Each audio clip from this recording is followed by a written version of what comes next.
അസ്സലാമു അലൈക്കും വറഹ്മത്തുള്ളാഹി വബറകാതുഹു. വലൈക്കും. എല്ലാവർക്കും ഫിഖ്ഹുൽ മുസ്ലിമിലേക്ക് ഹൃദ്യമായ സ്വാഗതം. സക്കാത്തിൻ്റെ സമ്പത്തുമായി ബന്ധപ്പെട്ട് പരോക്ഷ സമ്പത്ത്, പ്രത്യക്ഷ സമ്പത്ത് എന്നീ രണ്ട് വിഭാഗമായിട്ട് പറയാറുണ്ടല്ലോ. അതിൽ ഈ പരോക്ഷ സമ്പത്തിൽ നിന്നും പ്രത്യക്ഷ സമ്പത്തിൽ നിന്നും സക്കാത്ത് പിരിക്കുന്നതിൽ എന്തെങ്കിലും വ്യത്യാസം പറയുന്നുണ്ടോ? അതെ, അതായത് പുറത്തു നിന്ന് സക്കാത്തിൻ്റെ കാര്യം പറയുന്ന ഖുർആന് ആർക്കാണ് കൊടുക്കേണ്ടത് എന്ന് പറയുന്ന കൂട്ടത്തിൽ അള്ളാഹു പറയും, ഇന്നമ സ്വദഖാത്തു ലിൽ ഫുഖറാഇ വൽ മസാക്കീൻ വൽ ആമിലീന അലൈഹ. അഥവാ സക്കാത്ത് ഡിപ്പാർട്ട്മെൻറ്റിലെ ജീവനക്കാർ, എംപ്ലോയീസ്, തൊഴിലാളികൾ, ഇതാണ് മൂന്നാമത്തെ വിഭാഗം. സക്കാത്ത് പിരിക്കാനും വിതരണം ചെയ്യാനും സൂക്ഷിക്കാനും അത് കണക്കെടുക്കാനും ഒക്കെ ഏൽപ്പിക്കപ്പെടുന്ന ആ ഉത്തരവാദിത്തം നിർവഹിക്കുന്ന ജീവനക്കാരും പിന്നെ തൊഴിലാളികളുമാണ് ഇതുകൊണ്ട് ഉദ്ദേശിക്കുന്നത്. ഇങ്ങനെ ആളുകൾ പോയിട്ട് അവർക്ക് പുറത്ത് നിന്ന് നോക്കി ക്ലിപ്തപ്പെടുത്താൻ പറ്റിയ ഇനം സമ്പത്തുകൾക്കാണ് പ്രത്യക്ഷ ധനം എന്ന് പറയുന്നത്. ഇപ്പോൾ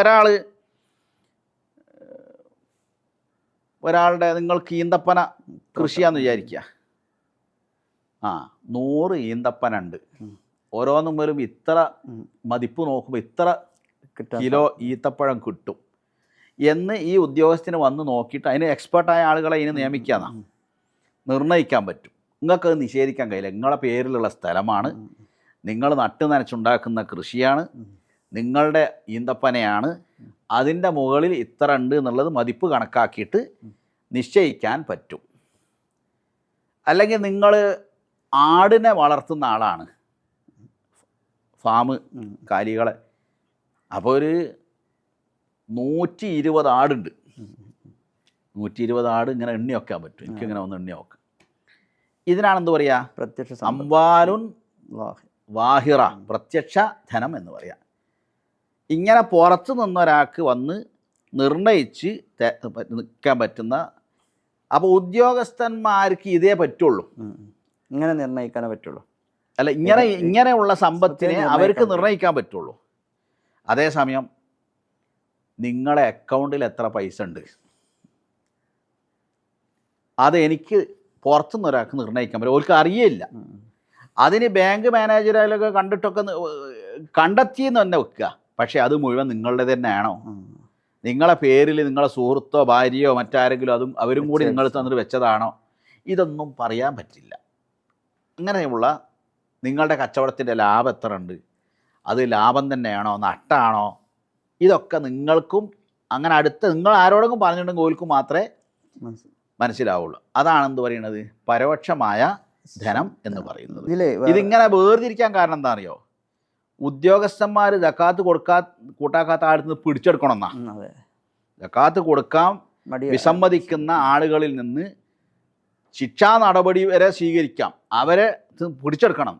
ഇങ്ങനെ പിടിച്ചെടുക്കാൻ ഗവൺമെൻറ്റിന് അധികാരമുള്ളത് ഇത്തരം അംവാല് ദാഹിറക്ക് മാത്രമാണ്. മറ്റേത് ചോദിക്കാൻ എന്തുള്ളൂ, പറ്റുള്ളൂ. ചോദിക്കാൻ പറ്റില്ല എന്ന് വരെ പറയുന്ന ഫുഖഹാക്കളുണ്ട്. ചോദിക്കാൻ, എന്നാലോ സക്കാത്ത് ദായകനെ സംബന്ധിച്ചിടത്തോളം എല്ലാ സക്കാത്തും നിർബന്ധ ബാധ്യതയും കൊടുക്കൽ നിർബന്ധ ബാധ്യതയാണ്. അയാൾക്ക് മുഴുവൻ എന്താക്കാം, ഈ സക്കാത്ത് പിരിക്കാൻ വരുന്ന ഉദ്യോഗസ്ഥന്മാർക്കോ അല്ലെങ്കിൽ അങ്ങനെ സർക്കാരിനൊക്കെ മൊത്തം അങ്ങനെ കൊടുക്കാം.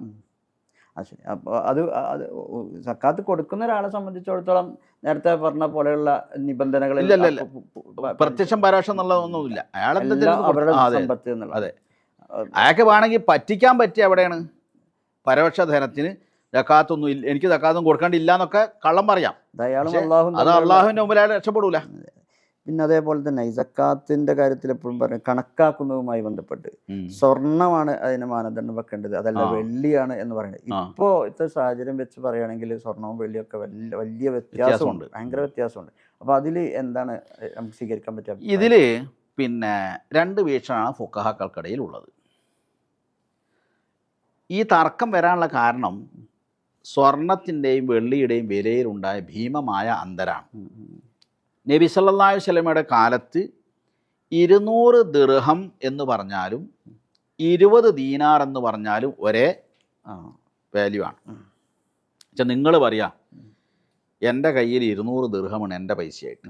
ഞാൻ പറഞ്ഞു എൻ്റെ കയ്യിൽ 200 ദീനാറുണ്ട്. നമ്മളെ രണ്ടാളുടെയും കാർഡ് വെള്ള കാർഡായിരിക്കും. ഇന്ന് നിങ്ങളെ കൈവശം 200 ദിർഹമും എൻ്റെ കയ്യിൽ 20 ദീനാറുണ്ടെങ്കിൽ നിങ്ങൾക്ക് മഞ്ഞയല്ല അതിൻ്റെ അപ്പുറം എന്തോ കാർഡ് ഉണ്ടാകും എന്നുവെച്ചാൽ പറ്റ അവശനായ 50,000 ഉറുപ്പ്യ എങ്ങാണ്ടേ വരുള്ളൂ. എന്നാൽ 85 ഗ്രാം സ്വർണത്തിന് എത്ര വില? അപ്പോൾ 1:10 ഏതാണ്ട് റസൂലിൻ്റെ കാലത്തും തൊട്ടടുത്ത കാലത്തൊക്കെ അങ്ങനെയാണെങ്കിൽ ഇന്ന് 1:100 വരുമെന്നാണ് എനിക്ക് തോന്നുന്നത്. വ്യത്യാസം വന്നു. അതെ. അപ്പോൾ ഈ കറൻസിയും നാണയങ്ങളും ഇന്നത്തെ കാണുന്ന നാണയങ്ങളും കറൻസിയൊന്നും റസൂലിൻ്റെ കാലത്തോ ശേഷമുള്ള കാലത്തോ ഇല്ലല്ലോ. അപ്പോൾ അങ്ങനെയാകുമ്പോൾ ഇന്നൊരാളടുത്ത് കറൻസി എത്ര ഉണ്ടായാലാണ് കൊടുക്കേണ്ടത്? ഇങ്ങനെ വന്നാൽ ഒരു വിഭാഗം ഫുഖഹാക്കൾ പറയുന്നത് ഏറ്റവും മൂല്യം കുറഞ്ഞതിനെ മാനദണ്ഡമാക്കണം. മൂല്യം കുറഞ്ഞത് ഇപ്പോൾ വെള്ളിയാണ്. അതിന് അങ്ങനെ ആക്കുന്നത്. അങ്ങനെ ആകുമ്പോൾ കൂടുതൽ ആളുകൾ സക്കാത്ത് കൊടുക്കും. സക്കാത്ത് കൊടുക്കുന്നവർ കൂടും. അതാണ് ഫുഖറാക്കൾക്ക് മെച്ചം. അതാണ് വാങ്ങിക്കേണ്ടത്. അപ്പോൾ മറ്റ് വിഭാഗം അവർ പറയണത് അങ്ങനെ ഫുഖറാക്കൾക്ക് മെച്ചം എന്നൊന്നും ഇസ്ലാമിൽ ഫുഖറാക്കളോട് പ്രത്യേക ഇഷ്ടവും ദരിദ്രരോട് പ്രത്യേകമായ അള്ളാഹ്ക്ക് ദരിദ്രരോട് പ്രത്യേകമായ ഇഷ്ടവും ധനികരോട് പ്രത്യേകമായ അങ്ങനെയൊന്നുമില്ലല്ലോ. അള്ളാഹുവിൻ്റെ ദീൻ എന്ന് പറഞ്ഞാൽ എല്ലാവരെയും പരിഗണിക്കുക എന്നതാണല്ലോ ഒന്നത്. രണ്ടാമത് അള്ളാഹു സക്കാത്ത് ചുമത്തിയിട്ടുള്ളത് ഖനി എന്ന് പറയുന്നവർക്ക്, അഗ്നിയാകൾക്ക്. ലാ സദഖത ഇല്ല അൻ വഹരി ഖിന. ഐശ്വര്യത്തിൻ്റെ ധന്യത ഇവിടെ പുറത്തല്ലാതെ സക്കാത്തില്ല എന്നാ. അപ്പം ഇങ്ങനെയുള്ള ഒരാൾ സക്കാത്ത് കൊടുക്കണം. ഒരു തട്ടുകട ഉള്ളതും സക്കാത്ത് കൊടുക്കേണ്ടി വരും. ഇപ്പം വെള്ളി മാനദണ്ഡമാക്കുമ്പോൾ. അപ്പോൾ ഒന്നത് ജീവിത നിലവാരം വെച്ച് നോക്കുമ്പോഴും മറ്റ് സാധനങ്ങളുടെ വസ്തുക്കളുടെ വില വെച്ച് നോക്കുമ്പോഴും സ്വർണത്തിൻ്റെ ബേസിലാണ് എല്ലാം. 1 കിലോ പരിപ്പിന് 200 ഉറുപ്പ്യ കൊടുക്കണം. 1 കിലോ കടലയ്ക്ക് 250 ഉറുപ്പ്യ കൊടുക്കണം. സ്വർണത്തിന് വില കൂടുന്നതിനനുസരിച്ച് ഇതിനെല്ലാത്തിനും വില കൂടുന്നുണ്ട്. ഒന്നിന് മാത്രമല്ല, നല്ലൊരു ചെരുപ്പ് വാങ്ങണമെങ്കിൽ 500, 600, 700, 1000 വരെയൊക്കെ കൊടുക്കണം. ഒരു ഡ്രസ്സ് കുപ്പായം വാങ്ങിക്കണമെങ്കിൽ അങ്ങനെ തന്നെ. എല്ലാത്തിനും വില കൂടുന്നതിനനുസരിച്ച് ടാക്സി വിളിക്കുകയാണെങ്കിൽ ഇത്ര കൊടുക്കണം. അപ്പോൾ ഇതൊക്കെ സ്വർണത്തിൻ്റെ വില കൂടുന്നതിനനുസരിച്ചാണ് ജീവിത നിലവാരവും ആളുകളുടെ ഐശ്വര്യ ധനികനും ദരിദ്രനാണ് ധനികനാര്യം എന്നൊക്കെ അതിനനുസരിച്ച് മാറുന്നത്. അപ്പോൾ ലോകത്ത് മുഴുവൻ സ്വർണത്തിൻ്റെ ബേസിലാണ് കറൻസികളൊക്കെ അതിൻ്റെ വാല്യൂ മൂല്യം നിർണ്ണയിക്കുകയും കണക്കാക്കുകയും ചെയ്യുന്നത് എന്നൊക്കെ ഇങ്ങനെ പറഞ്ഞുകൊണ്ട് ഒരാൾ ധനികനാകുക എന്ന് പറഞ്ഞാൽ ഇത്രയും ഒരാളുടെ കയ്യിൽ ഉണ്ടാകുമ്പോഴാണ് അള്ളാഹു ഖനീനാണ്, അഗ്നിയാക്കൾക്കാണ് സക്കാത്ത് ചുമത്തി എന്ന്. അതുകൊണ്ട് അതാണ് സ്വർണ്ണമാണ് മാനദണ്ഡമാക്കേണ്ടത് എന്ന് വേറൊരു വിഭാഗം പണ്ഡിതന്മാരും പറയുന്നു. അപ്പോൾ ഇതിൽ വ്യക്തിപരമായിട്ട് എനിക്ക് തോന്നിയിട്ടുള്ളത് ഖനി എന്ന് പറയാൻ ഇപ്പോൾ സ്വർണം തന്നെയാണ് മാനദണ്ഡമാക്കുന്നത്. അതാണ് സ്വീകാര്യമെന്നാണ്. എന്നാൽ ഒരാൾക്ക് വെള്ളി തന്നെ മാനദണ്ഡമാക്കണം, മറ്റേ ശരിയാവില്ല എന്ന അഭിപ്രായം ഉണ്ടെങ്കിൽ അത് അയാളുടെ ഇഷ്ടം. നമ്മൾ ഈ അഭിപ്രായം ഇവിടെ പറയുന്നു അല്ലാണ്ട് അത് ഇന്നതേ ശരിയാവൂ എന്ന് കർശനമായിട്ട് പറയുകയോ മറ്റേ ശരിയാവില്ല എന്ന് വിലക്ക് പറയുകയോ ഒന്നുമല്ല. ഇതാണ് അതിലെ വസ്തുത. റസൂലിന്റെ കാലത്ത് രണ്ടും തുല്യമായിരുന്നു. 200 ദിർഹമും 20 ദീനാറും തുല്യമാണ്. അതെ. ഇപ്പോൾ അങ്ങനല്ല. ഇന്ന് സമ്പന്നൻ എന്ന് പറയുമ്പോൾ അത് സ്വർണത്തിനെ മാനദണ്ഡമാക്കിയിട്ടുണ്ട്. അത് സ്വീകരിക്കും. ഷെയ്ഖ് കർദാവിയുടെ ഒക്കെ വീക്ഷണത്തിൽ സ്വർണമാണ് മാനദണ്ഡമാക്കേണ്ടത്. ഈ സ്വർണത്തിന്റെ കാര്യം പറയുമ്പോഴേ പലപ്പോഴും ചോദിക്കാറുള്ള ഒരു ചോദ്യം, ഒരു 200 പവൻ സ്വർണമുണ്ട് ഒരു സ്ത്രീയുടെ അടുത്ത്, പക്ഷെ ആ 200 പവനും അവർ ആഭരണമായിട്ട് ഉപയോഗിക്കുന്ന സ്വർണമാണ്. അങ്ങനെയുള്ള ആഭരണത്തിന് സക്കാത്തില്ല എന്ന് പറയുന്നു. അപ്പോൾ ഈ 200 പവനൊക്കെ ഒരാൾ ആഭരണമായിട്ട് ഉപയോഗിക്കുകയാണെങ്കിൽ പോലും അതിന് സക്കാത്തില്ല എന്നാണോ ഉദ്ദേശിക്കുന്നത്? നമ്മൾ നേരത്തെ സക്കാത്തിൻ്റെ ഷർത്തുകൾ പറഞ്ഞപ്പോൾ നമാ ഉണ്ടായിരിക്കുക എന്ന് പറഞ്ഞിട്ടുണ്ട്. അപ്പോൾ ഒരാൾ ഉപയോഗിക്കുന്ന വാഹനം വരുമാനത്തിനുള്ളതല്ല, അയാളത് വരുമാനം ഉദ്ദേശിക്കുന്നുമില്ല. ഒരാൾ താമസിക്കുന്ന 1 കോടി രൂപ വില മതിക്കുന്ന വീട്, അത് അയാൾ വരുമാനത്തിനുള്ള അതിന് സക്കാത്ത് കൊടുക്കേണ്ടിയില്ല. ഇതുപോലെ ഒരു സ്ത്രീ അണിയുന്ന ആഭരണം ഇതിലേതിലാണ് പെടുക? അവൾ അണിയുന്ന വസ്ത്രവും ഉപയോഗിക്കുന്ന വാഹനമൊക്കെ പോലെയാണോ എങ്കിൽ അതിന് സക്കാത്തില്ല. എന്നാൽ ഒരു സ്ത്രീ ആഭരണം അണിയുന്നു ഉപയോഗിക്കുന്നൊന്നുമില്ല, ഒരു അസറ്റായിട്ട് ഒരു സമ്പാദ്യം എന്നുള്ള അർത്ഥത്തിൽ ലോക്കറിൽ നിക്ഷേപമായിട്ട് ലോക്കറിൽ സൂക്ഷിക്കുകയാണ്, അല്ലെങ്കിൽ അലമാരയിൽ സൂക്ഷിക്കുകയാണ്, എടുത്തു വെച്ചിരിക്കുകയാണ് എങ്കിൽ അതിന് സക്കാത്ത് കൊടുക്കണം എന്ന കാര്യത്തിൽ ആർക്കും അഭിപ്രായ വ്യത്യാസം ഇല്ല. അണിയുന്ന ആഭരണം നിങ്ങൾ പറഞ്ഞ പോലെ 200 പവനുള്ള ഒരു സ്ത്രീക്ക് പറയാം, 365 പവനുള്ള സ്ത്രീക്കും പറയാം, ഞാൻ ഓരോ ദിവസം ഓരോ മോതിരം ഓരോ പവൻ്റെ, ഇതൊക്കെ ഞാൻ ഉപയോഗിക്കുന്നതാണ് എന്ന് അവർക്ക് പറയാം. പക്ഷേ കേൾക്കുന്നവർക്ക് അറിയാമല്ലോ 365 പവൻ ഒരാൾ എന്ന് വെച്ചാൽ 2 പവൻ ഓരോ ദിവസം ഉപയോഗിച്ചാൽ അതിൻ്റെ ഇരട്ടിയാക്കാം. അപ്പോൾ ഉപയോഗിക്കുന്നതിന് സക്കാത്തില്ല എന്ന് പറഞ്ഞ പണ്ഡിതന്മാർ പരിധി കഴിയുമ്പോൾ സക്കാത്ത് കൊടുക്കണം എന്ന് പറയുന്നുണ്ട്. എത്രയാണ് പരിധി? അതിന് ഉറുഫ് എന്നാണ് പറയുക. ഓരോ നാട്ടിലെയും നാട്ടു നടപ്പനുസരിച്ച്. ഉദാഹരണമായിട്ട് കോഴിക്കോട് ജില്ല പോലെ ആയിരിക്കില്ല കാസർഗോഡ് ജില്ല, കാസർഗോഡ് ജില്ല പോലെ ആയിരിക്കില്ല വയനാട് ജില്ലയിലെ സ്ത്രീകൾ ഉപയോഗിക്കുക, കേരളത്തിലെ സ്ത്രീകൾ ഉപയോഗിക്കുന്നത് പോലെ ആയിരിക്കില്ല പുറത്ത് ഗൾഫ് രാജ്യങ്ങളിലെ സ്ത്രീകൾ ഉപയോഗിക്കുക, ഗൾഫ് രാജ്യങ്ങളിലെ സ്ത്രീകൾ ഉപയോഗിക്കുന്ന പോലെ യൂറോപ്യൻ രാജ്യങ്ങളിലെ സ്ത്രീകൾ ഉപയോഗിക്കുക.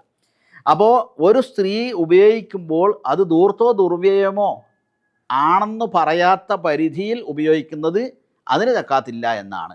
എന്നാൽ എപ്പോൾ അത് കുറച്ച് അധികമായിപ്പോയി എന്ന് പറയുന്ന അതിലെത്തിക്കഴിഞ്ഞാൽ സക്കാത്ത് കൊടുക്കൽ നിർബന്ധമാണ്. ഇതിൻ്റെ അളവ് ഒരു ഗ്രാമും വെച്ചിട്ട് നിശ്ചയിക്കാനും പറ്റില്ല. അത് ഓരോരുത്തരുടെ ഈമാനുമായി ബന്ധപ്പെട്ടതാണ്. ഒരു സ്ത്രീക്ക് ഞാൻ നേരത്തെ പറഞ്ഞ പോലെ പറയാം 365 പവൻ ഇതൊക്കെ ഞാൻ ഉപയോഗിക്കുന്നതാണ് എന്ന് പറഞ്ഞിട്ട് സക്കാത്ത് കൊടുക്കാതിരിക്കാം. എന്നാൽ നേരെ തിരിച്ചും ചെയ്യാം. ഇത് അവർ അള്ളാഹിൻ്റെ മുമ്പിലാണ് മറുപടി വരേണ്ടി വരിക. പണ്ഡിതന്മാരുടെ അഭിപ്രായത്തിൽ അതിന് പരിധിയുണ്ട്. അപ്പോൾ ഭൂരിഭാഗം ഫുഖഹാക്കൾ മാലിക്കി, ഷാഫിഈ, ഹംബലി മദ്ഹബുകൾ പ്രകാരം ഒരു സ്ത്രീ ഹലാലായ രൂപത്തിൽ ഉപയോഗിക്കുന്ന ആഭരണങ്ങൾക്ക് സക്കാത്തില്ല. എന്നാൽ ഹനഫി മദ്ഹബ് പ്രകാരം ഉപയോഗിക്കുന്നതാണോ അല്ലേ എന്നുള്ള പ്രശ്നമൊന്നുമില്ല. നിസാബ് തികഞ്ഞ സ്വർണവും വെള്ളിയും സക്കാത്ത് കൊടുത്തിരിക്കണം എന്നാണ്. അത് എത്രയാണ് ഇതിന്റെ പരിധി എന്നുള്ളത് നിശ്ചയിച്ചു കൊടുക്കില്ല. ഞാൻ പറഞ്ഞല്ലോ ആപേക്ഷികമാണ്, പ്രാദേശികമാണ്, സ്ഥലങ്ങളുടെ വ്യത്യസ്തമായിക്കൊണ്ടിരിക്കും. ഇനി നമുക്ക് കാർഷിക വിളകളുടെ സക്കാത്തിലേക്ക് കടക്കാം. അപ്പോൾ ഈ ആഭരണത്തിന് പറയുമ്പോൾ ഒന്നും കൂടി പറയാം. ഒരു സ്ത്രീയുടെ അടുത്ത് 30 പവൻ ഉണ്ട്, ആകെ 30 പവൻ. അപ്പോൾ അവർ ഒരു 15 പവൻ അണിയുന്നതാണ്. 15 പവൻ സ്ഥിരമായിട്ട് സൂക്ഷിച്ചു വെക്കലാണ്, നിക്ഷേപമാണ്. 15 പവൻ സ്ഥിരമായിട്ട് അണിയുന്നതാണ് എങ്കിൽ 15 പവനാണ് സക്കാത്ത്. ചില മിക്കവാറും ചോദിക്കുന്ന ചോദ്യം 30 പവനാണോ അവർ കൊടുക്കേണ്ടത് അല്ലെങ്കിൽ 15?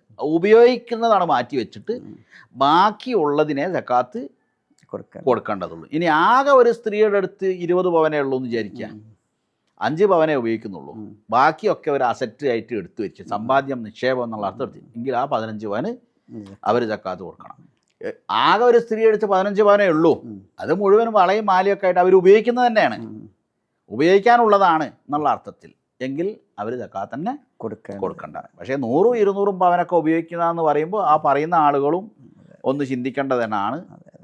നമ്മളിപ്പോൾ ഈ 85 ഗ്രാം എന്ന് പറഞ്ഞല്ലോ, അപ്പോൾ അതിൽ ഇപ്പോൾ അതിലേറെ കൂടുതൽ ഒരു 11 പവനാണുള്ളത് എങ്കിൽ ഈ 85 ഗ്രാം കഴിഞ്ഞിട്ടുള്ള സ്വർണത്തിനല്ലല്ലോ സക്കാത്ത് കൊടുക്കേണ്ടത്. അതാ ഞാൻ പറഞ്ഞത്.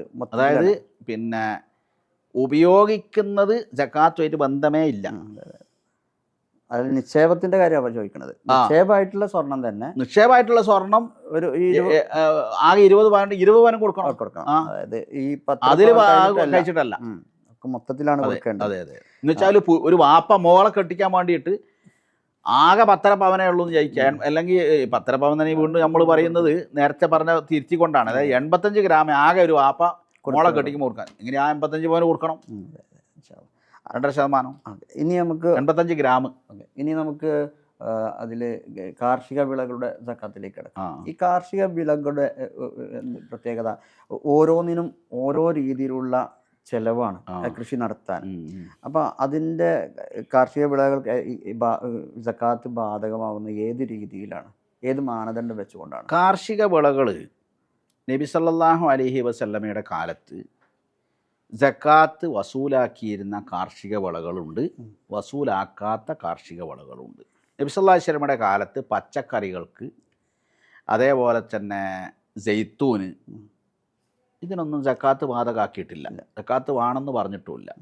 4 ഐറ്റംസ് നിന്നാണ് സക്കാത്ത്. ഈ ഈത്തപ്പഴം, മുന്തിരി തുടങ്ങിയ ഗോതമ്പ്, ബാർലി, ഇങ്ങനെ ഇവയിൽ നിന്നാണ് സക്കാത്ത് ബാധകമാക്കിയിട്ടുള്ളത്. അതിന് നബി സല്ലല്ലാഹു അലൈഹി വസല്ലം പഠിപ്പിച്ച പരിധി നിസാബ് 5 വസ്കാണ്. 5 വസ്ക് എന്ന് പറഞ്ഞാൽ ഇന്നത്തെ മെട്രിക് ഇത് പ്രകാരം 653 കിലോഗ്രാമാണ്. അപ്പോൾ 653 കിലോഗ്രാം ഈത്തപ്പഴം, 653 കിലോഗ്രാം അരി, ഗോതമ്പ്, ഇതൊക്കെ ഉള്ള ആളുകൾ അതിൻ്റെ സക്കാത്ത് കൊടുക്കണം. സക്കാത്ത് കൊടുക്കുമ്പോൾ ഹദീസിൽ വന്നിട്ടുള്ളത് ഫീമാ സഖത്തി സമാഉ അൽ ഉഷുറു, മഴ പെയ്ത് റിസ്ക് ഇല്ലാതെ ഉണ്ടായതാണെങ്കിൽ 10% കൊടുക്കണം, 10-1. എന്നാൽ തേവി നനക്കുന്നതാണ് അല്ലെങ്കിൽ മോട്ടോർ വെച്ചിട്ട് അടിക്കുന്നതാണ് എന്നുവെച്ചാൽ അധ്വാനവും ചെലവും ഉള്ളതാണ് എങ്കിൽ 5% സക്കാത്ത് കൊടുത്താൽ മതി എന്നാണ്. അപ്പോൾ ഈ ചെലവുണ്ടെങ്കിൽ 5% കൊടുത്താൽ മതി എന്നതിനെ പരിഗണിച്ചുകൊണ്ട് ആധുനിക ഫുഖഹാക്കൾ ഇങ്ങനെ വിശദീകരിച്ചിരിക്കുന്നു. ഒരാൾ നെല്ല് കൃഷി ചെയ്തപ്പോൾ അയാൾക്ക് വലിയ ചെലവ് വന്നു. ഈ ചെലവൊക്കെ കഴിച്ചിട്ടാണ് അയാൾ സക്കാത്ത് കൊടുക്കുന്നതെങ്കിൽ, ചിലവൊക്കെ കഴിച്ചിട്ട് ആണ് സക്കാത്ത് കൊടുക്കുന്നതെങ്കിൽ അയാൾ 10% സക്കാത്ത് കൊടുക്കണം. കാരണം ചിലവൊക്കെ കഴിച്ചിട്ടാണ് കൊടുക്കുന്നത്. ഒന്നും കഴിക്കാതെയാണ് അയാൾ സക്കാത്ത് കൊടുക്കുന്നതെങ്കിൽ 5% കൊടുത്താൽ മതി. കാരണം ചിലവ് എന്നുണ്ടല്ലോ, അപ്പം 10% കൂടി കൊടുക്കുകയും ചെയ്താൽ പിന്നെ അയാൾക്കൊന്നും ഉണ്ടാവില്ല. ഇത് ഈ ധാന്യവിളകളും ഭക്ഷ്യവിളകളെ പറ്റിയാണ്. റസൂൽ സല്ലല്ലാഹു അലൈഹി വസല്ലമ പച്ചക്കറികളിൽ നിന്നോ പിന്നെ ജെയ്ത്തൂൻ പോലുള്ള ഒന്നും സക്കാത്ത് ബാധകമാക്കിയിട്ടില്ല എന്നാണല്ലോ. നമ്മുടെ നാട്ടിൽ കാപ്പി, തേയില, കുരുമുളക്, ഏലം, റബ്ബർ ഇങ്ങനെയുള്ള കുറേ നാണ്യവിളകളുണ്ടല്ലോ. ഇവയ്ക്ക് എങ്ങനെയാണ് സക്കാത്ത് കൊടുക്കേണ്ടത്? പല രൂപത്തിൽ പണ്ഡിതന്മാർ പറഞ്ഞിട്ടുണ്ട്. അവയ്ക്കും ഈ 5 വസ്ക് ഉണ്ടായാലേ കൊടുക്കണ്ടു എന്ന് പറയുന്നവരുണ്ട്. എന്ന് വെച്ചാൽ 653 കിലോഗ്രാം ഏലം ഉണ്ടെങ്കിൽ 4000 ഉറുപ്പ്യറ്റാണ് വില, സക്കാത്ത് കൊടുക്കേണ്ടതുള്ളൂ എന്ന് പറയുന്നവരുണ്ട്. പക്ഷെ അതൊരു മാക്കൂലായിട്ട് തോന്നുന്നില്ല, യുക്തി ആയിട്ട് തോന്നുന്നില്ല. വേറൊരു കൂട്ടർ പറയുന്നത് അതിന് കാർഷിക വിളകളുടെ സക്കാത്ത് എന്നുള്ള അർത്ഥത്തിലല്ല കൊടുക്കേണ്ടത്. ഏലം ഒരാൾ വിറ്റിട്ട് അയാൾക്ക് 85 ഗ്രാം സ്വർണത്തിൻ്റെ തുല്യമായ എമൗണ്ട് വില കിട്ടി എങ്കിൽ അതിൻ്റെ 2.5% കൊടുക്കണം. എല്ലാ കൊല്ലവും കൊടുക്കണം. ആ വിലയുടെ കാരണം അത് വിലയാണ്, നാണ്യവിളകളാണ്. കച്ചവടത്തിലൊക്കെ തേങ്ങ വിറ്റിട്ട് ഒരാൾക്ക് 85 ഗ്രാം സ്വർണത്തിന് തുല്യമായ വില കിട്ടി, അല്ലെങ്കിൽ അയാൾക്ക് കിട്ടിയ വില അയാളുടെ കൈവശമുള്ള മറ്റ് സമ്പത്തിനോട് ചേർത്തപ്പോൾ 85 ഗ്രാം എങ്കിൽ അതിൻ്റെ 2.5% സക്കാത്ത് കൊടുക്കുക. കുരുമുളകൊക്കെ അങ്ങനെ തന്നെ. മറ്റേ നെല്ല്, അതുപോലെ നെല്ല്, ഗോതമ്പ് തുടങ്ങിയ റസൂലിൻ്റെ കാലത്ത് പറഞ്ഞതും അതിൻ്റെ ഗണത്തിൽ വരുന്നതുമായ അത് ഇതേപോലെ കൊടുക്കാൻ പറ്റും. അല്ല, അതിന് ഹദീസിന് നസ്സ് പറഞ്ഞല്ലോ, ഗോതമ്പിന് ഇത്ര, ഈത്തപ്പഴത്തിന് ഇത്ര, അതിനൊക്കെ 5 വസ്ക് എന്ന് പറഞ്ഞു. റസൂലിൻ്റെ കാലത്ത് പിന്നെ വസൂലാക്കിയിരുന്ന ഇനങ്ങളാണ്. കൃത്യമാണ്. അതുപോലെ തന്നെ ഈ നമ്മൾ കൃഷി ചെയ്യുമ്പോൾ ചിലപ്പോഴൊക്കെ പാട്ടത്തിനെടുത്ത മൂന്നാമത്തെ ഒരു അഭിപ്രായം, ഏലം, കുരുമുളക് തുടങ്ങിയ നാണ്യവിളകൾ നാട്ടിലെ മുഖ്യ വിളകൾക്ക് സമാനമായ വിലക്ക് വിറ്റാൽ, വിലക്കുണ്ടെങ്കിൽ അതിന് സക്കാത്ത് കൊടുക്കും. ഉദാഹരണമായിട്ട് 653 കിലോഗ്രാം അരിക്ക് എത്ര വില വരുമോ അത്ര വിലക്ക് ഏലം വിറ്റാൽ, ഏലം ഉണ്ടെങ്കിൽ അത്ര വിലക്ക് തുല്യമായ കുരുമുളക് ഉണ്ടെങ്കിൽ അതിൻ്റെ പറഞ്ഞ പോലെ 10% അല്ലെങ്കിൽ 5% എന്ന് പറഞ്ഞ സക്കാത്ത് കൊടുക്കണം. ഇതിലേറ്റവും എളുപ്പം ഏതാണെന്ന് വെച്ചാൽ അതിനെ നാണ്യവിളകളായി പരിഗണിച്ച് അത് വിറ്റ് കിട്ടുന്ന ക്യാഷിൻ്റെ 2.5% നിസാബ്, സ്വർണത്തിൻ്റെ നിസാബ് തേങ്ങ കൊടുക്കുക എന്നുള്ളതാണ് വളരെ എളുപ്പമായിട്ടുള്ളത്. പ്രത്യേകിച്ച് തേങ്ങയൊക്കെ ആഴ്ചയിൽ പറിക്കുക, ഇതൊക്കെയാണല്ലോ ചെയ്യുക. തേയില, റബ്ബറൊക്കെ എന്നും പാല് എടുക്കുക, 1.5 അങ്ങനെയൊക്കെ ഉണ്ടല്ലോ. അപ്പോൾ ഇതേപോലെ തന്നെ നമ്മൾ ഈ കൃഷി ചെയ്യുമ്പോൾ പലപ്പോഴും പാട്ടത്തിലെടുത്ത ഭൂമിയിലാണ് ചിലപ്പോൾ കൃഷി ചെയ്യുക. അപ്പോൾ പാട്ടത്തിൻ്റെ ചിലവ് അവർക്ക് കൊടുക്കേണ്ടതുണ്ടാവുമല്ലോ. അതെ അതെ. അപ്പോൾ അവരെങ്ങനെയാണ് സക്കാത്ത് കണക്ക്? കൃഷി ചെയ്യുന്ന ആളാണ് സക്കാത്ത് കൊടുക്കേണ്ടത്. കൃഷി ചെയ്യുന്ന ആൾ. അതിൻ്റെ പറഞ്ഞ പോലെ പാട്ടൊക്കെ കഴിച്ചിട്ടാണ് കൊടുക്കണമെങ്കിൽ 10% കൊടുക്കണം, അല്ലെങ്കിൽ 5%. അപ്പോൾ ഈ പാട്ടത്തിന്റെ വരുമാനത്തിൽ നിന്ന് ഇയാൾക്ക് മറ്റേയാൾ കൊടുക്കണം. പാട്ടത്തിന് കൊടുത്ത വയൽ പാട്ടത്തിന് കൊടുത്ത ആള് അയാൾക്ക് പാട്ട സംഖ്യ കിട്ടുമല്ലോ. ഇയാളിപ്പോ സക്കാത്ത് കൊടുത്തുകൊള്ളു എന്ന് വിചാരിച്ചിട്ട് അയാൾക്ക് പൈസ കിട്ടുന്നുണ്ട്. ആ പൈസ അയാൾ പറഞ്ഞ പോലെ നിസാബ് തികയെങ്കിൽ അതിൻ്റെ 2.5% കൂടെ തികയില്ലെങ്കിൽ ആ പൈസ മറ്റ് സംഖ്യകളൊക്കെ ചേർക്കുമ്പോൾ നിസാബ് തികയെങ്കിൽ അതിൻ്റെ 2.5% സക്കാത്ത്. സക്കാത്ത് കൊടുത്തൊരു സംഖ്യയാണ് എന്നതുകൊണ്ട് കർഷകൻ സക്കാത്ത് കൊടുത്തു അല്ല, സക്കാത്ത് കൊടുത്തെന്ന് പറഞ്ഞാൽ അയാളല്ല കൊടുത്തത്, കർഷകനാണ് അതുകൊണ്ട്. ഓക്കെ. അപ്പോൾ ഈ അതുപോലെ തന്നെ ഇപ്പോൾ വലിയൊരു ബിസിനസ്സൊക്കെ തേനൊക്കെ വലിയൊരു ബിസിനസ്സാണല്ലോ. തേന് വലിയൊരു ബിസിനസ്സായിട്ട് കൊണ്ട് ഇമ്പോർട്ട് ചെയ്യുന്നൊക്കെ ഉണ്ടല്ലോ. അതൊരു കൃഷിയാണല്ലോ. അതെ, അതിന് സക്കാത്ത്. അതൊക്കെ നാണ്യവിളകളെ പോലെ തന്നെ ഇത്ര ലക്ഷത്തിന് തേൻ വിറ്റു, 10 ലക്ഷം ഉറുപ്പ്യക്ക് ഒരാൾ തേൻ വിറ്റാൽ അതിൻ്റെ 25,000 കൊടുക്കുക. അതൊക്കെ പൈസ ദീനാറിൻ്റെയും ദിർഹമിൻ്റെയും എന്താണോ ഉൾപ്പെടുത്തിയിരിക്കുക. അതാണ് ഏറ്റവും എളുപ്പം. കന്നുകാലികളുടേതോ? കന്നുകാലികളുടേത് പിന്നെ സ്വയം മേഞ്ഞു തിന്നുന്നതാണ്. അതായത് പ്രത്യേകിച്ച് തീറ്റ കൊടുത്ത് വളർത്തുന്നതിനെ പറ്റിയല്ല ഈ പറയുന്നത്. ഫിൽ ഗനമി സായിമത്തി എന്നാണ് വെച്ചാൽ സ്വയം എന്ന് വെച്ചാൽ മരുഭൂമിയിലൊക്കെ അങ്ങനെയാണല്ലോ. നമ്മളെ നാട്ടിൽ തന്നെ ഉത്തരേന്ത്യയിലൊക്കെ ചിലപ്പോൾ പാടത്തേക്ക് അങ്ങനെ അയച്ചു വിടല, അതിനെ പ്രത്യേക തീറ്റ കൊടുക്കൊന്നും വേണ്ട, അവ അങ്ങനെ സ്വയം മേഞ്ഞു തിന്നോളും. ഈ കേരളത്തിൽ തന്നെ ചില എസ്റ്റേറ്റുകളിലൊക്കെ കാലികൾ അങ്ങനെ വിട്ടിട്ട് ഇങ്ങനെ സ്വയം മേഞ്ഞു തിന്നുന്ന ഇതുണ്ട്. അതിൽ 40 ആടിന് ഒരാട്, ഒട്ടകത്തെ സംബന്ധിച്ച് പറയുന്നത് 5 ഒട്ടകത്തിന് ഒരാട്, ഇങ്ങനെയൊക്കെയാണ്. അത് വ്യത്യസ്തമായ കണക്കാണ്. നമ്മുടെ നാട്ടിൽ ഫാമിൽ വളർത്തിക്കൊണ്ടിരിക്കുന്ന അതിനില്ല, അതില്ല. അതിനൊക്കെ പിന്നെ ക്യാഷ് ഇപ്പോൾ കോഴി ഫാം ഉണ്ട് എന്ന് വിചാരിക്കുക. കോഴി ഫാമുള്ള ഒരാൾ എങ്ങനെയാണോ സക്കാത്ത് കൊടുക്കുന്നത്, അപ്പോൾ ആട് ഫാം ഉണ്ടെങ്കിൽ അതിനും അങ്ങനെ തന്നെ ഒരു കച്ചവടത്തിൻ്റെ സക്കാത്ത് പോലെ എത്ര രൂപയുടെ ആടുണ്ട് ഒരാളുടെ ഫാമിൽ, കോഴിയുണ്ട്, അപ്പോൾ അതിൻ്റെ വില കണക്ക് കൂട്ടിയിട്ട് 2.5% സക്കാത്ത് കൊടുക്കുക. സാധാരണ സംഭവിക്കാറുള്ള ഒരു കാര്യമാണ്. നമ്മൾ ഈ കൃഷിയിടങ്ങളിൽ വിളവ് എടുക്കാനായി സക്കാത്ത് ബാധകമായിട്ടുണ്ട്. ആ സമയത്ത് ഈ കൃഷി നഷ്ടപ്പെടുകയാണ് പോലെ. അപ്പൊ എങ്ങനെയാണ് അതിനെ കണക്കാക്കേണ്ടത്? സക്കാത്ത് വിളവ് കൊയ്ത് കഴിഞ്ഞതിന് ശേഷം 5 വസ്ക് ഈ 653 കിലോ ഉണ്ടെങ്കിൽ അതിന് സക്കാത്ത് കൊടുക്കാൻ നിർബന്ധമാണ്. അതിൻ്റെ ഇടയ്ക്ക് അയാൾക്ക് നഷ്ടം സംഭവിച്ചോ ഇല്ലേ എന്നുള്ളത് വിഷയമല്ല. ഈ വിളവ് കൊയ്തിട്ടും അയാളുടെ അടുത്ത് ഇത്രയും ഉണ്ടെങ്കിലാണ് പറഞ്ഞത്. അതെ, വിളവ് കൊയ്തിന് ശേഷം നേരത്തെ നമ്മൾ വർഷം തികയുക എന്ന ഉപാധി കാർഷിക വിളകൾക്ക് ബാധകമല്ല.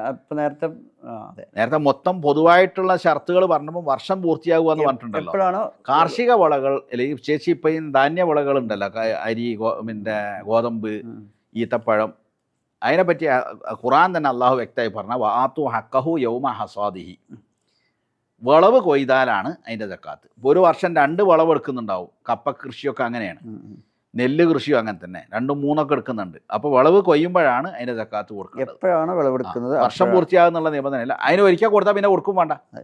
എന്ന് വെച്ചാൽ ഒരു കൃഷി ചെയ്തു, ഒരാൾ നെല്ല് കൃഷി ചെയ്തു, അയാളടുത്ത് ഒരു 1000 കിലോ കിട്ടിയെന്ന് വിചാരിക്കുക. 653 ആണല്ലോ നിസാബ്. അപ്പോൾ 1000 കിലോ കിട്ടിയിട്ടുണ്ടെങ്കിൽ അതിൻ്റെ അയാൾ 100 കിലോ എന്താക്കണം? സക്കാത്ത് കൊടുക്കണം, അല്ലെങ്കിൽ 50 കിലോ സക്കാത്ത് കൊടുക്കണം. എന്നിട്ട് ബാക്കി 10,000 അവിടെ സൂക്ഷിച്ച് വെച്ചിരിക്കുക. പിന്നെ അതിന് സക്കാത്ത് കൊടുക്കണ്ട, എത്ര കാലം സൂക്ഷിച്ചാൽ കൊടുക്കണ്ട. ഒരിക്കൽ കൊടുത്തതിന് പിന്നെ കൊടുക്കണ്ട. മറ്റുള്ള ഈ 2.5% കൊടുക്കുന്ന ഇനങ്ങൾ കച്ചവടക്കാരനൊക്കെ എല്ലാ കൊല്ലവും കൊടുക്കണം, നഷ്ടമാണെങ്കിൽ കൊടുക്കണം. അത് പലർക്കും അറിയില്ല. കഷ്ടത്തിൽ കച്ചവടത്തിൽ നഷ്ടം വന്നാൽ കൊടുക്കണ്ടെന്നൊക്കെയുള്ള അഭിപ്രായം ഉണ്ട്. പക്ഷെ അതിനൊന്നും ഒരു തെളിവില്ല. ജക്കാത്തിന് കൊടുക്കാനുള്ള സാമ്പത്തിക ശേഷി അതിലുണ്ടെങ്കിൽ എല്ലാ വർഷവും 2% കൊടുത്തുകൊണ്ടിരിക്കണം എന്നാണ്. പിന്നെ ഈ കെട്ടിട വാടകകൾ ചോദിക്കാറുണ്ട്. കെട്ടിട വാടക എങ്ങനെയാണ്? കെട്ടിട വാടക കിട്ടുന്ന വാടക സംഖ്യ ഉണ്ടല്ലോ, അത് സ്വന്തം നിലക്ക് നിസാബ് തികയെങ്കിൽ എല്ലാ വർഷവും, ചില ആളുകൾ ഒരു വർഷത്തേക്കാ വാടക കൊടുക്കുക. ഒരു 100 നിലയുള്ള ബിൽഡിംഗ് അപ്പാർട്ട്മെൻറ്റ് ഒരാൾ വാടക കൊടുത്തിരിക്കുക, ലീസിന് കൊടുത്തിരിക്കാന്ന് നിൽക്കുക. അപ്പോൾ അയാൾ വലിയ ചെക്കിന് കൊണ്ട് കൊടുത്തു, അത് നിസാബ് തികയെങ്കിൽ അതിന് വർഷാവർഷമാണ് സക്കാത്ത് കൊടുക്കേണ്ടത് 2.5%.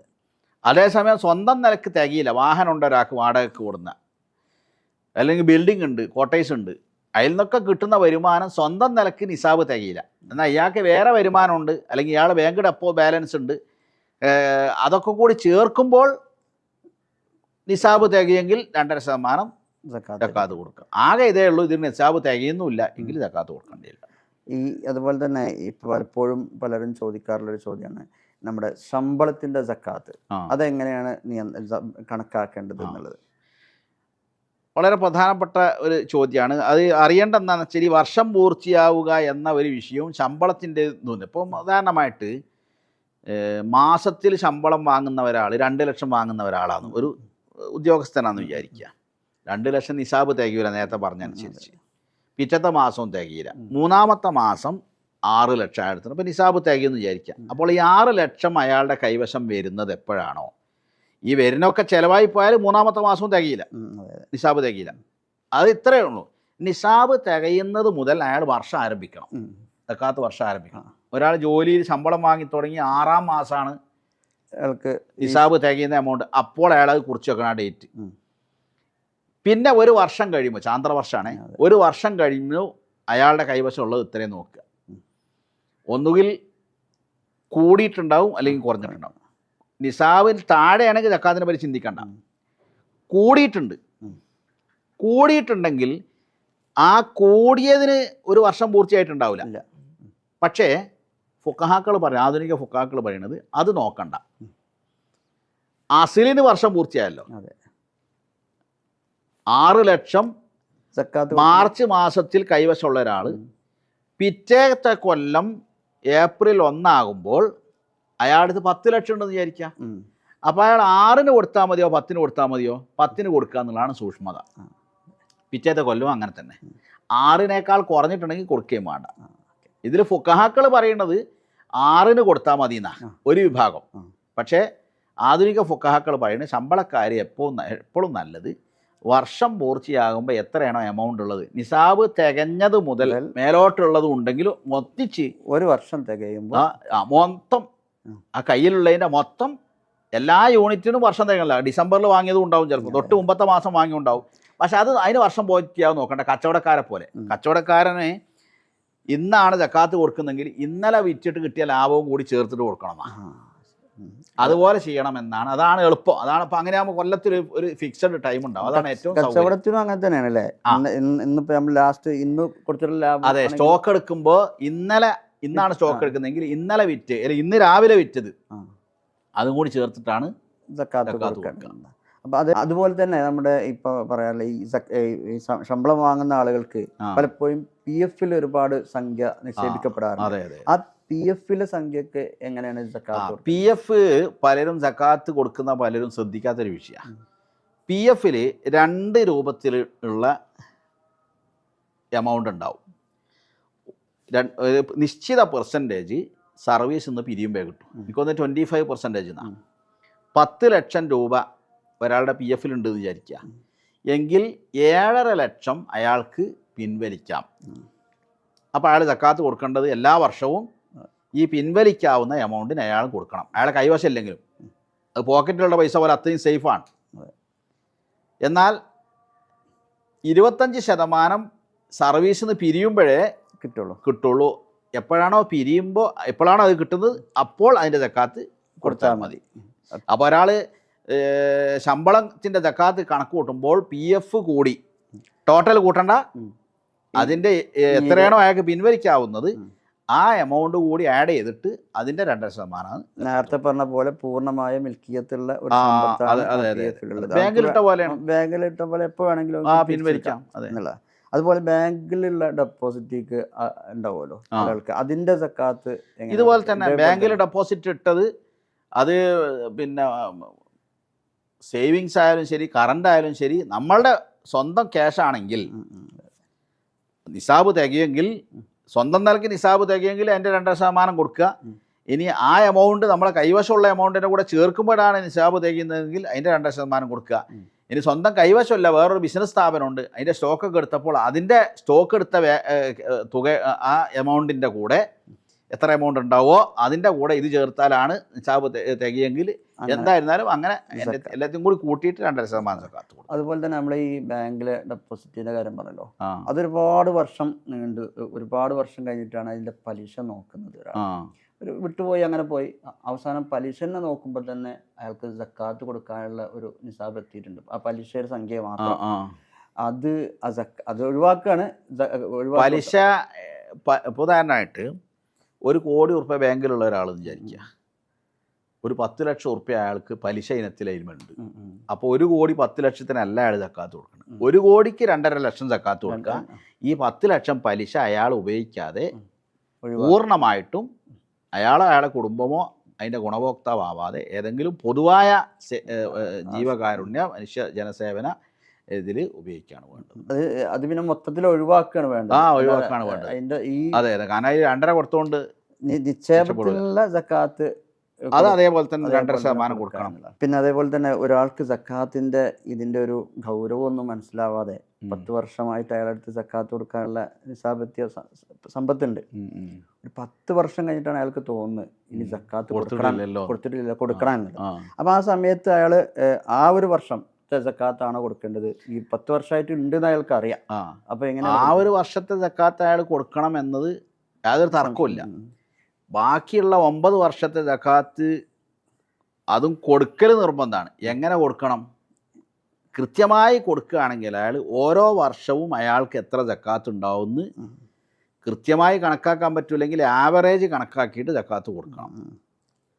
ഇനി അങ്ങനെ അയാൾ സക്കാത്ത് കൊടുക്കാൻ നിന്നാൽ പട്ടിണിയാവപ്പോയെന്നുള്ള അവസ്ഥ വരികയാണെങ്കിൽ കൊടുക്കണ്ട. പക്ഷേ അള്ളാഹിനോട് അയാൾ ആ ചെയ്തു പോയ കുറ്റത്തിന് അള്ളാഹുവിനോട് പശ്ചാത്തപിക്കണം. എന്നിട്ട് അയാളത് മുഴുവൻ കൊടുത്ത് പട്ടിണിയായിട്ട് ആരാണ്ട് മുമ്പിൽ തെണ്ടുന്നൊരവസ്ഥ വരികയാണെങ്കിൽ മാത്രമാണ് അയാൾക്ക് അത് ഇപ്പോൾ പെട്ടെന്ന് കൊടുക്കുന്നതിൽ നിന്ന് അളവുള്ളൂ. എന്നാൽ അയാളുടെ ബാധ്യത ഒഴിവാണെങ്കിൽ മുഴുവൻ കൊടുക്കുക തന്നെ വേണം.